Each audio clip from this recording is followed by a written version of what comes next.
우리 앞뒤 좌우로 이렇게 인사하겠습니다. 복된 주일입니다. 이렇게 인사하겠습니다. 복된 주일입니다. 복된 주일입니다. 출애굽기 4장 10절에서 17절 말씀을 통해서 당신은 하나님의 걸작품이다라는 제목으로 주의 말씀을 전하겠습니다. 안데르센의 동화 미운오리 새끼가 있습니다. 아이들이 가장 좋아하는 소설 중에 하나입니다. 내용은 이렇습니다. 옛날 오리 부부 한 쌍이 살고 있었는데 알을 많이 낳는데 그 중에 이상하게 큰 알이 하나 있었습니다. 이 오리 부부는 처음에는 의아해했지만 조금 크겠지 하고 잘 품었습니다. 그리고 이 알에서 새끼가 나오는데 한 마리가 회색이고 못생긴 오리 새끼 한 마리가 태어납니다. 이 오리 새끼는 못생겼다는 이유 한 가지로 친구들한테 구박을 받고 따돌림을 당합니다. 너무 힘들어서 이 미운 오리 새끼가 강가로 나갔는데 마침 백조들이 강가에서 노는 걸 보고 저를 죽여주십시오 라고 이렇게 얘기합니다. 그때 강물에 비친 자기 얼굴을 보니까 자기 얼굴이 오리가 아니라 백조인 것을 발견하게 됩니다.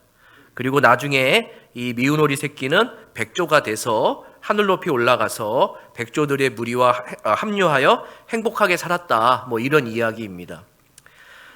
이 미운 오리 새끼를 쓴 안데르센은 구두 수송공의 아들로 태어납니다. 근데 아버지가 어린 시절에 일찍 소천하셔서 할머니는 병원에서 청소 노동자로 일하고 이 안데르센은 공장에서 일하고 어머니는 남의 집에 빨래를 대신해주는 가난한 삶을 삽니다.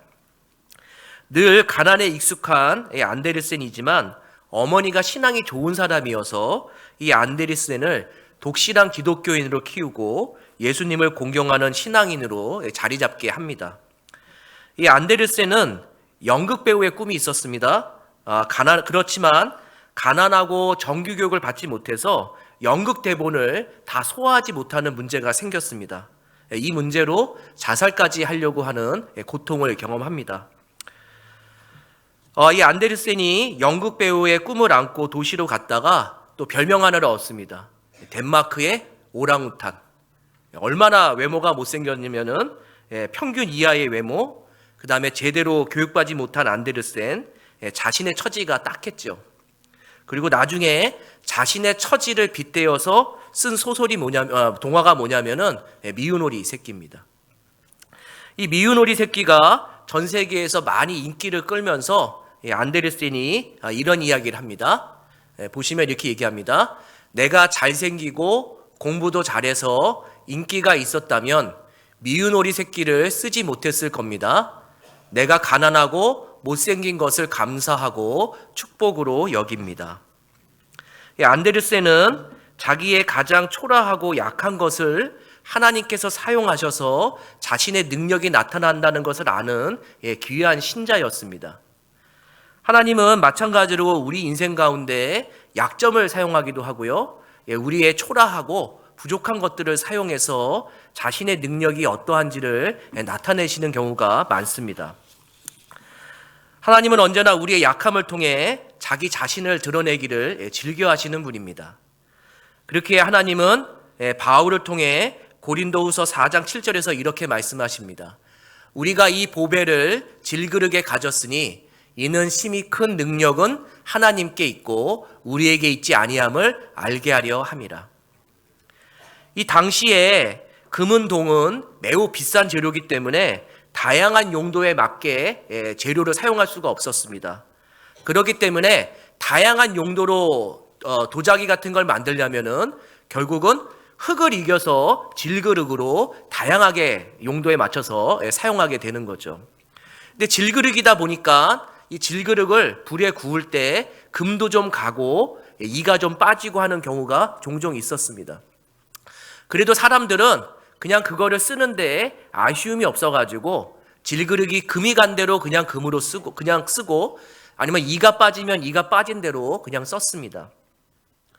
그런데 바울이 오늘 뭐라고 얘기하냐면은 질그릇 같은 우리 안에 이 보배를 가졌다고 하는데 그 보배가 누구냐면은 그리스도가 우리 안에 계시다라고 얘기합니다. 만일 우리가 금은동으로 만들었다면은 우리는 강해가지고 잘 깨지지가 않겠죠. 금이 가지 않을 겁니다. 그러면 그 안에 무엇이 있는지를 사람들은 모를 수 있습니다. 하지만 우리가 상처를 받고 아플 때마다 질그릇이 금이 가는 것처럼 깨지기 시작하죠. 근데 그 깨진 것이 아프긴 한데 그 깨진 틈으로 누가 드러나냐면은 그리스도께서 드러나는 일들이 많이 발생합니다. 찬송가 67장 4절에 이런 가사가 있습니다. 질그릇같이 연약한 인생 주 의지하여 늘 강건하리 온 백성 지으신 만왕이시니. 우리 모두는 다 질그릇인데 이 질그릇을 누가 만드셨어요? 하나님이 만드십니다. 그리고 하나님은 에베소서 2장 10절을 통해서 우리는 그의 지으신 바라, 그의 걸작품이다 이렇게 얘기합니다. 이렇게 질그릇같이 연약하고 언제든지 깨질 수 있고 늘 금이 같지만 하나님은 우리를 바라보면서 너는 걸작품이야. 넌 내가 만들었어. 너는 부족한 것 같지만 내가 볼 때는 괜찮아. 이렇게 이야기한다는 거죠. 우리의 모든 것들이 하나님이 만드셨고 오늘 제목처럼 우리가 약점이 있거나 아니면 우리가 무너지는 일이 생겨도 늘 하나님은 우리를 향해서 사랑하시고 우리를 향해서 너는 나의 작품이야 라고 이렇게 얘기한다는 겁니다. 오늘 말씀에서도 질그릇 같은 연약한 인생이 한 명 나옵니다. 누구냐면은 모세입니다. 모세는 성공할 수 없는 큰 장애를 가지고 있었습니다. 어떤 장애냐면은 모세는 입술에 장애가 생겨서 말을 잘 못하게 되는 발음이 세고 말이 어눌한 그런 장애를 가지고 있었습니다. 우리가 함께 읽은 출애굽기 4장 10절에서 17절은 모세가 하나님의 명령을 따라 애굽으로 돌아가서 노예로 고생하고 있는 이스라엘 백성을 구원해야 되는데도 불구하고 10절에서 네 번째 변명을 대고 13절에서 네 번째 변명을 대면서 하나님의 명령을 거부하는 그런 내용입니다. 그런데요, 이 짧은 구절 안에 반복되는 많은 단어가 있습니다. 어떤 단어냐면은 입이라는 단어가 7번 나오고요, 말이라는 단어가 7번 나옵니다. 그러니까 이 내용의 핵심이 뭐냐면은 입에서 나오는 말이 핵심이라는 거예요. 누구의 입에서 나오는 말일까요? 모세의 입에서 나오는 말. 모세가 장애를 갖고 있기 때문에 말을 잘 못하는 것, 이것이 핵심 내용이라는 겁니다. 지난주 설교에서 모세가 하나님께 표징을 요구하자 3가지 표징을 보여줬다고 말씀드렸습니다. 맞죠? 첫 번째 표징은 뭐냐면은 지팡이가 뱀이 되고 뱀이 다시 지팡이가 되는 기적입니다. 뱀과 지팡이가 바로왕을 상징하기 때문에 하나님의 손에 바로왕이 있다는 것을 보여주는 상징인 거죠. 두 번째 표징은 모세의 손이 나병에 걸렸다가 깨끗하게 되는 기적입니다. 이거는 모세와 이스라엘 백성이 하나님 앞에 겸손하지 못하면은 저주를 받을 수 있다는 상징입니다.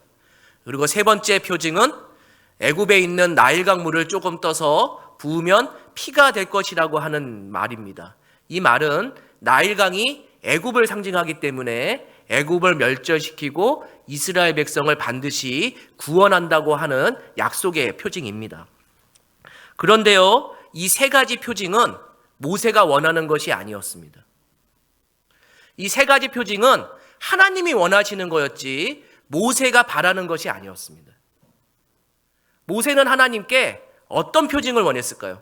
어떤 기적을 원했을까요? 자기가 입에 장애가 있는데 이 입이 정상인으로 회복된다면은 내가 하나님의 일을 따르겠다고 하는 그런 생각을 갖고 있었습니다. 우리 출애굽기 4장 10절 같이 읽겠습니다. 오늘은 4장 10절을 조금 더 중점적으로 많이 보겠습니다. 같이 읽습니다. 모세가 여호와께 아뢰되 오 주여 나는 본래 말을 잘 못하는 자이니라 주께서 주의 종에게 명령하신 후에도 역시 그러하니 나는 입이 뻣뻣하고 혀가 둔한 자이니다. 아멘. 첫째로 모세는 뭐라고 얘기하냐면은 본래 말을 잘 하지 못하고 입이 뻣뻣하고 혀가 둔한 자라고 소개합니다. 여기에 뭐라고 소개하고 있어요? 자신을 본래 이렇게 얘기하고 있습니다. 쉽게 말해서 뭐냐면은 모세가 이렇게 얘기하는 겁니다. 내가 어렸을 때부터 입에 장애가 있어서 말이 새고 발음이 새고 어눌하게 이야기합니다. 그렇기 때문에 나는 이 말을 가지고 당신의 일을 할 수가 없습니다. 하나님의 일을 할 수 없습니다. 이렇게 얘기하고 있습니다. 입이 뻣뻣하고 혀가 둔한 자라, 이게 어떤 의미인가? 유대인 랍비들은 아기 모세에 대한 전설을 알고 있고요. 이 전설을 계속 가리키고 있습니다. 어떤 전설이 있냐면은 공주의 양자가 된 아기 모세가 너무나 총명하고 이뻐서 왕국에서 많은 사랑을 받습니다. 그리고 바로 왕이 이 아기 모세를 너무 아껴서 무릎에 앉혀놓고 재롱을 보는 것이 유일한 낙이었어요. 근데 이 아기 모세가 어떤 일을 하냐면은 바로 왕의 왕관을 벗겨서 자기 머리에 쓰고 즐거워하는 일들을 가끔 했답니다. 그러자 이집트의 점쟁이들이 아기 모세가 바로 왕의 왕관을 써서 자기 머리에 쓰는 걸 보면서 훗날 이 아기 모세가 성인이 되면은 바로 왕을 죽이고 나라를 세울 것이다 라는 예언입니다, 이렇게 얘기했다는 거예요. 그래서 이 아기 모세를 죽여야 된다고 막 얘기할 때 한 사람이 그러면 이 아기 모세에게 우리가 시험을 해봅시다 라고 하면서 쟁반 2개를 놓고 한쪽에는 금을 놓고 반짝이는 금, 한쪽에는 불에 타는 숯불을 이렇게 올려놨답니다. 석탄을. 그러면서 뭐라고 얘기했냐면은 반짝이는 금을 잡으려고 하면은 모세가 왕권에 도전하는 거기 때문에 죽여야 되는 거고, 불에 타는 석탄에 손을 대면은 아기 모세가 반짝이는 것에 눈에 빠져가지고 그러는 거니까 용서해줘야 됩니다. 이렇게 얘기했답니다. 이 2개의 쟁반 가운데에 아기 모세를 딱 놓고 실험을 했는데 모세가 어느 쪽으로 갈까요? 모세가 어느 쪽으로 갔다고 그럴까요? 금 쪽으로 가기 시작했답니다. 그런데 천사가 나타나서 금 쪽으로 가려고 하는 모세를 어디로 안내했냐면은 뜨거운 숯불이 있는 쪽으로 안내했는데 모세가 그 아기 모세가 숯불을 이렇게 잡았대요. 그러니까 손이 어떻게 될까요? 막 뜨겁게 타고 막 화상을 입으니까 이 뜨거운 손을 다시 아기가 입술에 댔다고 합니다. 그래서 손에도 큰 화상을 입었지만 모세의 입술도 어떻게 됐다고요? 어떻게 됐을까요? 크게 화상을 입어서 이렇게 부풀어서 장애를 갖기 시작했다. 이렇게 내려오는 전설이 있습니다. 이 모세가 평생 입의 상처 때문에 정확하게 발음을 못하고 발음을 세게 하고 어눌하게 되는 삶을 평생 살았다. 이렇게 랍비들이 유대인들에게 알려주고 있습니다. 전설은 뭐예요? 전설일 뿐입니다. 그걸 다 믿을 수는 없습니다. 그러나 전설 중에 일부 내용은 어떨까요? 맞는 부분도 있습니다. 특별히 모세는 출애굽기에 자신의 아기 시절을 기록하고 있지 않습니다. 정확하게는 몰라요. 그런데 모세가 오늘 말씀에서 자신을 가리켜서 뭐라고 얘기하냐면은 입이 뻣뻣하고 둔한 자 이렇게 얘기합니다. 그러니까 입이 뻣뻣하고 둔한 자가 뭘까? 이 원어에서는 뭐라고 표현하냐면은 입이 뻣뻣하고 둔한 자를 할례받지 않은 입술 이렇게 설명합니다. 할례받지 않은 입술. 우리가 오해하면 안 됩니다. 이 할례라는 것이 뭐냐면 할례받지 않은 입술 때문에 모세의 입술이 거룩하지 못하고 부정한 입술이다. 이 내용이 아니라 할례라는 것이 남자의 중요한 부분에 표피를 잘라내는 거잖아요. 맞죠?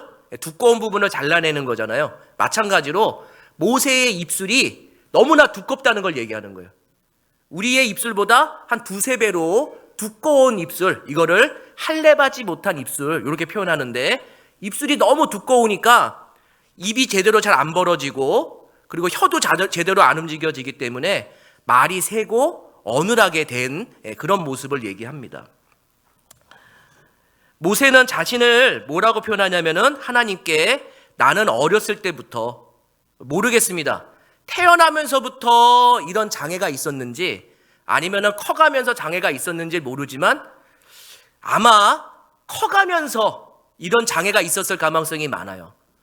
왜냐하면은 모세가 태어나자마자 엄마가 그 부모가 그 아이를 보면서 잘생겼다, 하나님이 좋아하실 만큼 잘생겼다 이렇게 평가하는 거 보면은 이 아이가 태어났을 때 장애를 갖지 않았다는 거죠.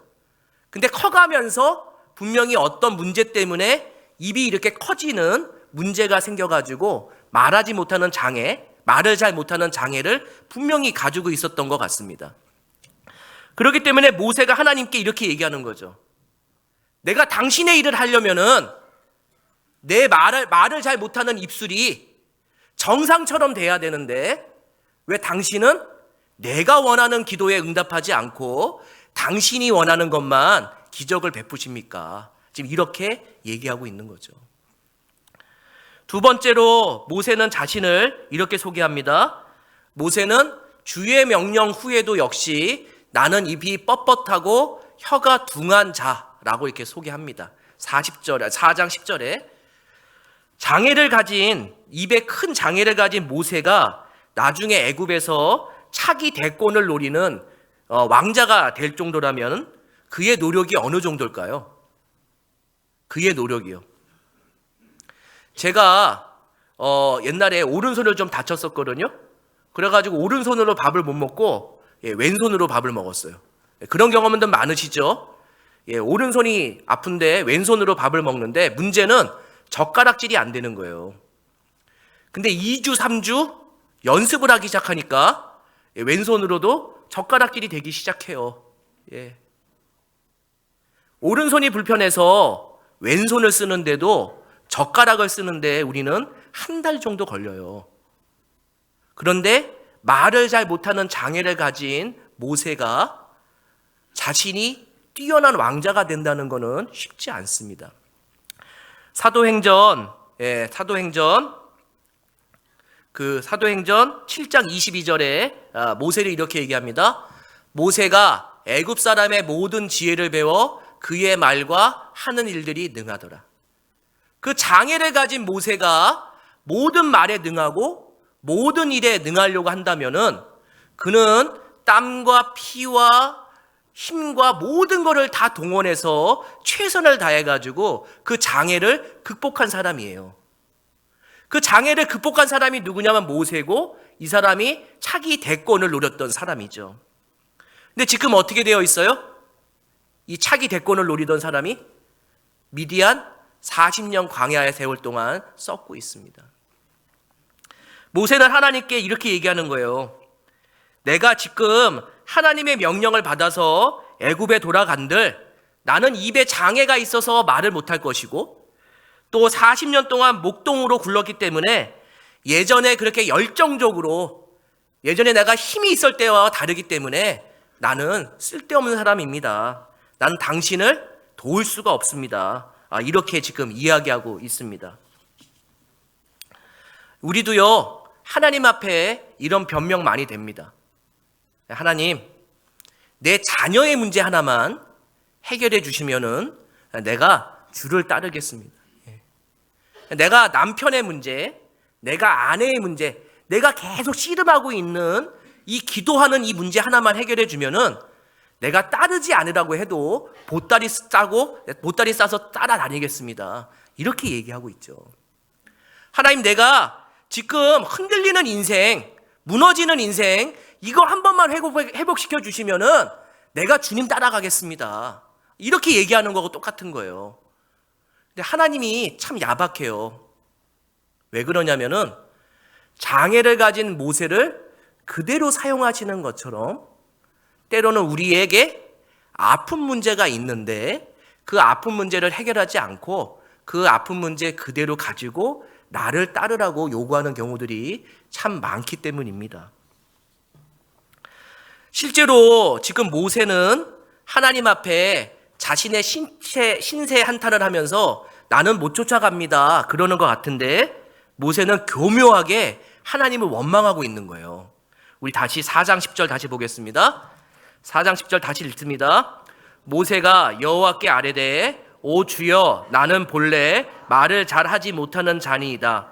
주께서 주의 종에게 명령하신 후에도 역시 그러하니 나는 입이 뻣뻣하고 혀가 둔한 자이니이다. 여기에 출애굽기에 처음으로 나오는 단어가 있습니다. 무슨 단어일까요? 주라는 단어예요. 주. 모세가 처음으로 하나님을 뭐라고 얘기하냐면은 주님 이렇게 얘기합니다. 주님이라는 것은 인생의 주인을 얘기합니다. 쉽게 말해서 지금 이렇게 교묘하게 하나님께 원망하는 거예요. 인생의 주인이신 하나님, 왜 내 입에 큰 장애를 주셨습니까? 내 인생의 주인이신 하나님, 왜 내가 가장 힘있고 젊었을 때 뭐 해보려고 했는데 왜 나를 망하게 했습니까? 인생의 주인이신 하나님, 내가 딱 하나 입 좀 정상인처럼 만들어 달라고 했는데 그거는 해주지 않고 왜 다시 당신이 원하는 것만 나한테 요구하십니까? 지금 이렇게 이 모세는 하나님 앞에 주님이라는 말을 붙이면서 교묘하게, 아주 교묘하게 하나님께 원망하는 거예요. 신앙 있는 척하면서 원망하는 거죠. 우리 인생도요, 모세처럼 이렇게 하나님에게 원망하고요, 하나님을 비꼬으면서 말하는 경우 많아요. 다 우리 솔직히 맞잖아요. 하나님, 내가 이 문제만 해결해 주시면 되는데 왜 이 문제만 해결해 주지 않습니까? 왜 나를 미워하십니까? 그런데 바꿔 말하면 그거예요. 뭐냐면은 하나님이 10개를 기도했는데 9개는 응답하시고 하나를 안 들어줬는데 우리는 하나님한테 뭐라고 얘기하냐면은 이 하나를 안 들어주는 나쁜 하나님, 왜 이것까지 안 들어줍니까? 이렇게 얘기한다는 거예요. 생각해 보세요. 모세의 입을 왜 안 고쳐줄까요?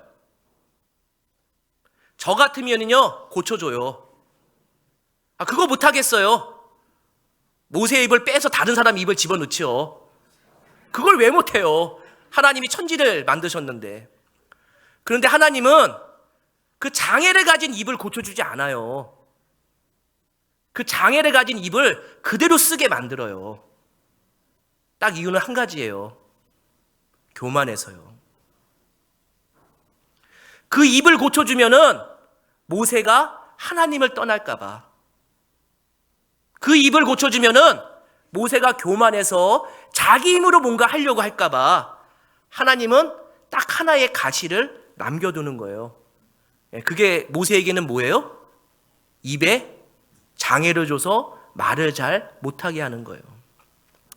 바울도요, 하나님 앞에 육체의 가시를 빼달라고 그렇게 얘기합니다. 이게 간질인지 안질인지 모르겠지만 내가 이 병 좀 하나님 좀 낫게 해주십시오. 이 병만 나면은 내가 주님의 일을 더 하겠습니다. 근데 주님이 어떻게 하셨어요? 그거를 그대로 간직하고 살게 만듭니다. 우리에게요, 하나님이 빼주지 않는 가시 같은 것이 나에게는 참 고통스럽지만 그것이 오히려 하나님께 은혜일 수 있어요. 왜 은혜일까요? 그 풀리지 않는 문제 때문에 우리가 하나님을 떠나지 않습니다.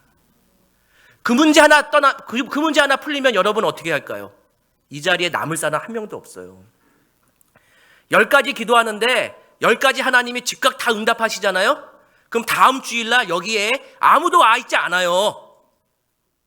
근데 10가지 기도 중에 한두 가지를 하나님이 뜸을 들이시고 그걸 가장 비참하게 만드시고 가장 초라하게 만들어야지 우리가 하나님을 붙들고 하나님 이 문제를 해결해 주십시오라고 하나님을 붙드는 인생이 되기 때문이에요.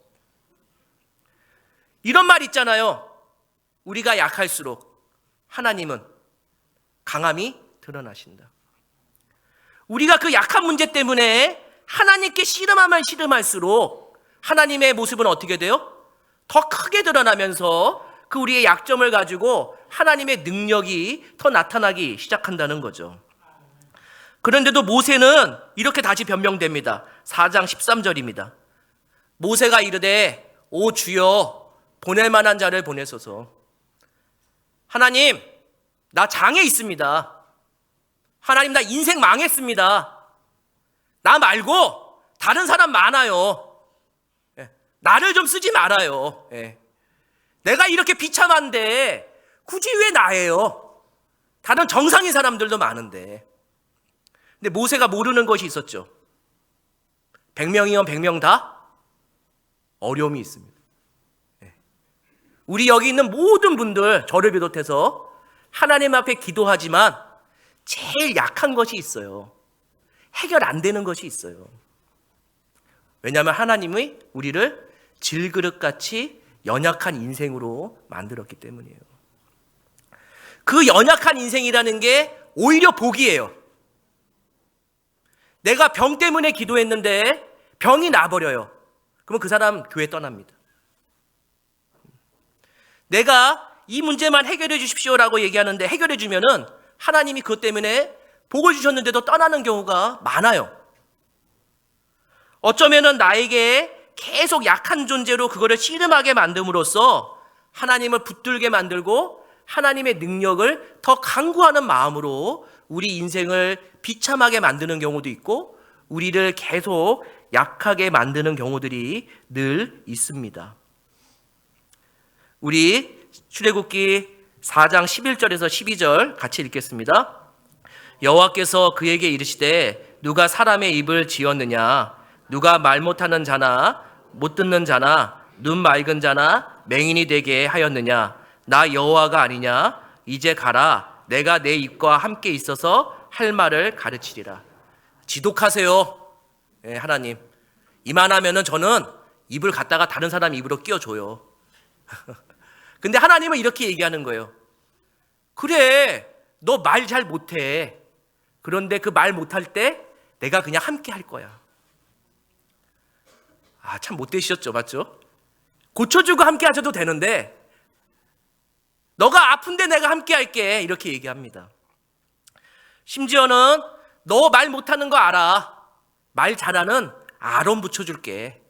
너는 그냥 이 말 못하는 입으로 평생 살아가는 거야. 이렇게 얘기하고 있습니다.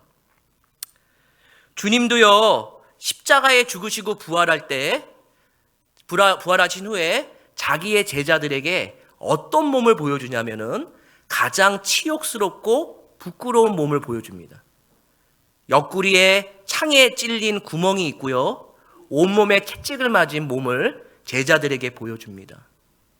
그는요, 엄청난 치욕을 당했습니다. 십자가에서 가장 큰 치욕을 받았는데도 성부 하나님은 단 한마디를 얘기하지 않았어요. 그런데 예수 그리스도가 십자가 위에서 우리에게 알려주시는 게 있죠. 내가 채찍에 맞음으로 우리가 나음을 입는다는 걸 아는 거예요. 그가 더 비참해지고 더 낮아지면은 자기는 힘들지만 영광은 하나님께 더 높아지고 더 높아지는 일이 있는 거를 그는 알았기 때문에 차라리 내가 더 낮아지겠습니다라고 하면서 감당합니다. 우리 인생에 풀리지 않는 문제 있죠? 그러면 하나님께 원망하시면 안 돼요. 어떻게 하셔야 되냐면은 풀리지 않는 문제가 있으면은 더 낮아지셔야 돼요. 그리고 또 풀리지 않으면 어떻게 하셔야 돼요? 더 낮아지셔야 돼요. 왜냐하면은 하나님은 우리의 약함을 통해서 자신의 강함을 드러내려고 하기 때문에 풀리지 않는 문제가 만나면은 더 낮아지시고 더 낮아지시는 데 노력하면은 하나님의 강함이 더 나타나시고 더 나타나시면서 우리의 인생을 들어쓰게 되십니다. 나중에 모세는요, 이 장애를 가진 입으로 어떤 일을 하냐면은 홍해를 건넌 다음에 출애굽기 15장에서 이 말을 잘 못하는 입술을 가지고 하나님을 찬양하는 일을 합니다. 자신이 가장 약한 것, 자신의 가장 컴플렉스, 어쩌면 마스크가 있으면은 평생 마스크를 쓰고 다니고 싶은 이 모세의 입이었는데 그에게 이 연약함을 통해서 하나님이 그 연약한 입술을 통해서 자신을 찬양하는 일에 쓰시게 되는 일이 반드시 있게 돼요. 그러니까 우리 인생 가운데 약한 거 가지고 너무 힘들어하지 마시고 그 약한 문제로 하나님이 반드시 영광 드러내실 일이 있다는 걸 믿고 그 약함을 어떻게 하셔야 될까요? 가지고 인내하시고 견디시는 거예요. 어린아이의 신앙이 있고 어른 신앙이 있어요. 아이들은요, 조금만 아파도 막 떼를 써요. 뭔가 좀 필요하면 떼를 써요. 그러면 부모가 어떻게 해요? 그 떼를 못 이기고, 떼 쓰는 걸 못 이겨서요. 사줘요. 제가 우리 아이들 어렸을 때 마트를 갈 때 항상 장난감 파는 곳을 안 갔어요. 항상 어디로 갈까요? 애가 일로 가려고 그러거든요. 장난감 파는 곳을. 그러면은 어떻게 하든지 손을 잡고 그 아이를 유도해서 식료품 쪽으로 빨리 가서 사가지고 빨리 나오는 게 저희의 목적이었어요. 그런데도 그 아이를 이기지 못해서 가끔 사주는 게 부모예요. 그런데 어른이 되면은 이런 거 있습니다. 내가 조금 갖고 싶어도 어떻게 해요? 참습니다. 내가 조금 아파도 어떻게 돼요? 참습니다. 하나님 앞에 이것 좀 해결해 주세요. 이거 좀 낫게 해주세요 라고 얘기할 때 그것이 잘 안 들어줘도 응답이 안 돼도 그걸 어떻게 해요? 그냥 근근히 잘 가지고 살아가는 거예요.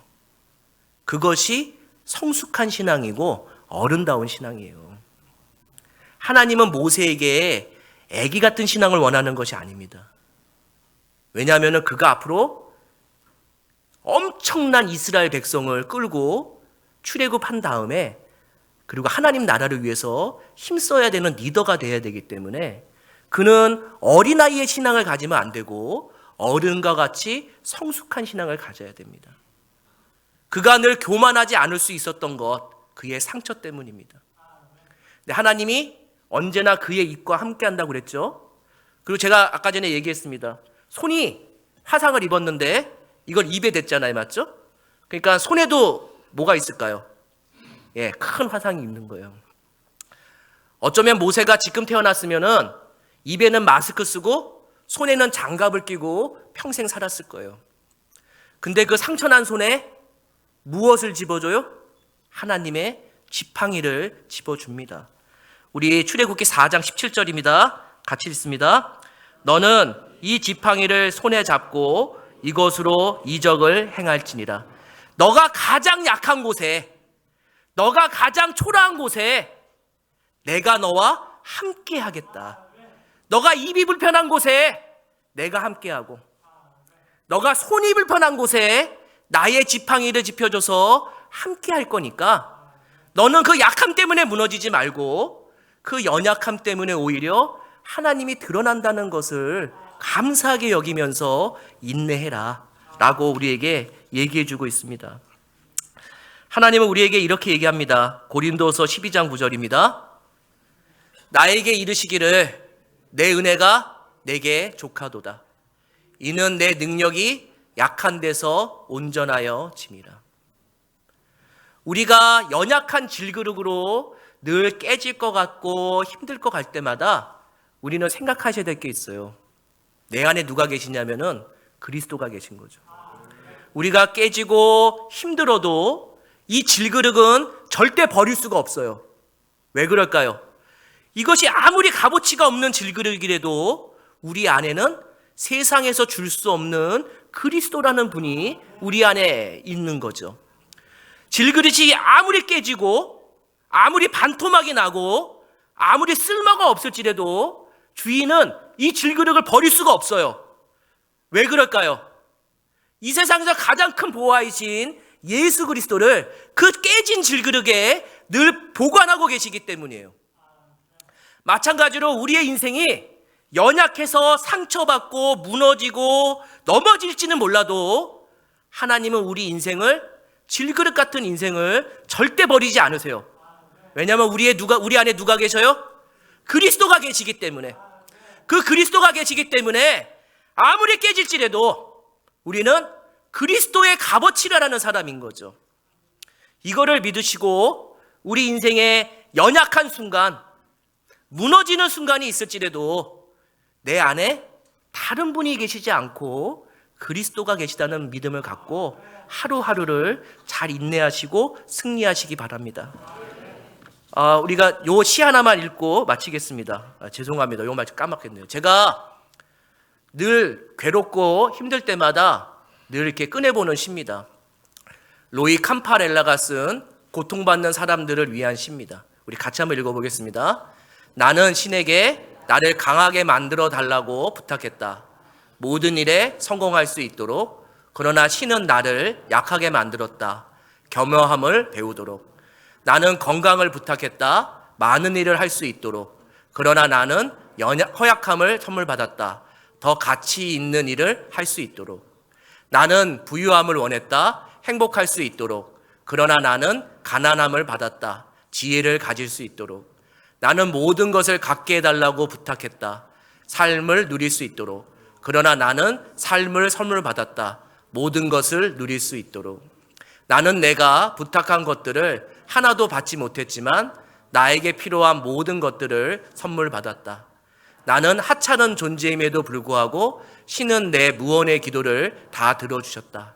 나는 모든 사람들 가운데 가장 축복받는 자이다. 이 세상에서 질그릇에 보화를 넣는 어리석은 사람이 없습니다. 맞죠? 그런데 딱 어리석은 분이 한 분 계십니다. 성부 하나님. 우리 질그릇 같은 연약한 인생에 가장 귀한 분 예수 그리스도를 우리 몸에, 우리 안에 간직하게 하심으로써 절대로 우리가 넘어지지만 실패하지 않도록, 무너지지만 무너지지 않도록 만들어 내셨습니다. 우리가 같이 기도하겠습니다. 하나님, 내가 연약하고 힘든데 주님, 그 연약함 때문에 무너지지 않게 하여 주시옵소서. 그 약점과 연약한 것 때문에 오히려 주님이 드러나게 하여 주시옵소서. 하나님, 내가 이 연약한 것 때문에, 약한 것 때문에 씨름하고 있는데 주님 속히 이 문제를 해결해 주시옵소서. 우리 주여 한번 외치고 기도하겠습니다. 주여! 하나님, 내가 연약함 때문에 주님을 원망하고 주님께 정말 대들고 주님을 미워하고 이 연약하고 약한 것 때문에 주님이 나를 사랑하지 않는 것 같다고 정말 모독한 이 용서를 하여 주시옵소서. 하나님, 나의 연약함을 통해서 하나님의 사랑이 드러나게 하여 주시옵소서. 하나님, 나의 연약함을 통해서 주님, 나에게 자정하사 주님이 역사하여 주시옵소서. 우리의 연약한 가정에 주님 함께하여 주시옵소서. 나의 연약한 남편에게 주님 함께하여 주시옵소서. 나의 연약한 자녀에게 주님 함께하여 주시옵소서. 나의 연약한 아내에게 주님 함께하여 주시옵소서. 나의 연약한 이 몸뚱이에 주님 함께하여 주셔서 나를 다시 한번 살려주시옵소서. 하나님, 이 연약한 우리 교회에 함께하여 주셔서 이 교회를 부흥시켜 주시고 우리를 사랑하여 주시옵소서. 오직 하나님만 믿고 의지합니다. 하나님, 나의 연약함을 사용하여 주시옵소서. 나의 연약함을 사용하여 주시옵소서. 오늘 시에 하나님의 능력이 나타나게 하여 주시옵소서. 우리 모두 자리에 일어나셔서 내 안에 사는 이 찬양하겠습니다. 내 안에 사는 이, 내 안에 사는 예수 그리스도니 나의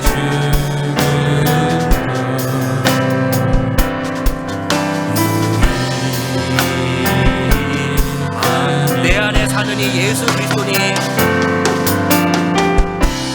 내 안에 사는 예수 그리스도니 나의 죽음도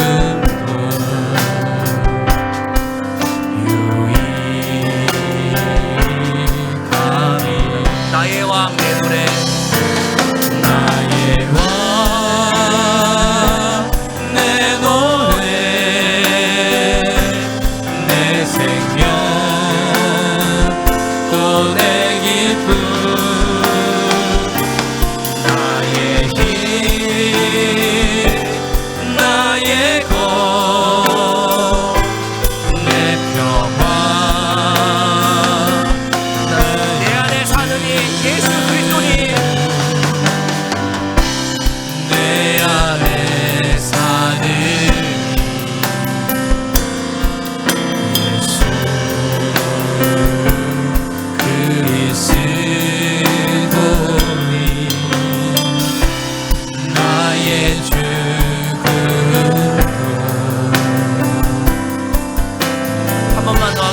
내 안에 사는 이 예수 그리스도니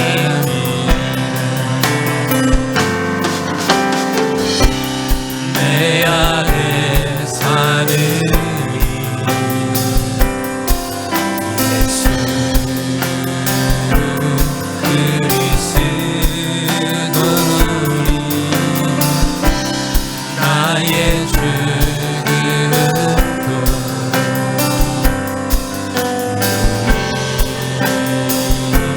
나의 왕 내 노래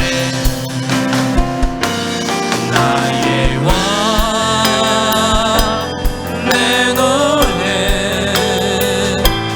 내 생명 또 내 기쁨 나의 힘 나의 것 내 평화 나의 주 내 안에 사느니 내 안에 사는 예수 그리스도니 나의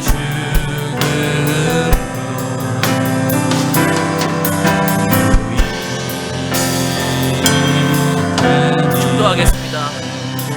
내 안에 사는 예수 그리스도를 늘 믿고 있는데도 의심하고 원망하는 우리를 용서하여 주시옵소서. 주님, 주님이 우리를 질그릇처럼 만드셨지만 그 안에 귀한 보배이신 그리스도를 넣으셨는데 우리가 깨지고 넘어질지라도 버림받지 않는다는 것을 알려주시니 감사합니다. 하나님, 우리의 약함을 사용하셔서 당신의 영광을 드러내 주시옵소서. 하나님, 우리의 부족함을 통해서 하나님의 능력을 나타내 주시옵소서. 지금은 우리 구주 예수 그리스도의 은혜와 하나님의 사랑과 성령 하나님의 교통 충만하시니 내 안에 사는 그리스도를 믿고 고백하는 우리 성도님들과 그들이 속한 가정과 일터와 사업장과 교회와 나라 위에 지금부터 영원까지 함께 계실지어다. 아멘.